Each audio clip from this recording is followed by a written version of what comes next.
തിരുവപ്പന കണ്ട് കൈ തൊഴുന്നേ തിരുവുള്ള മിന്നിൽ കനിഞ്ഞിടേണേ ദോഷങ്ങളെല്ലാം അകറ്റിടേണേ സർവൈശ്വര്യങ്ങളും നൽകിടേണേ.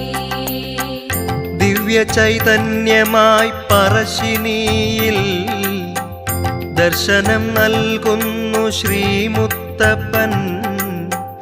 ഭക്തവാത്സല്യം നിറഞ്ഞു നിൽക്കും ശ്രീമുത്തപ്പാദേവ സ്തുതിച്ചിടുന്നേ സ്തുതിച്ചിടുന്നു.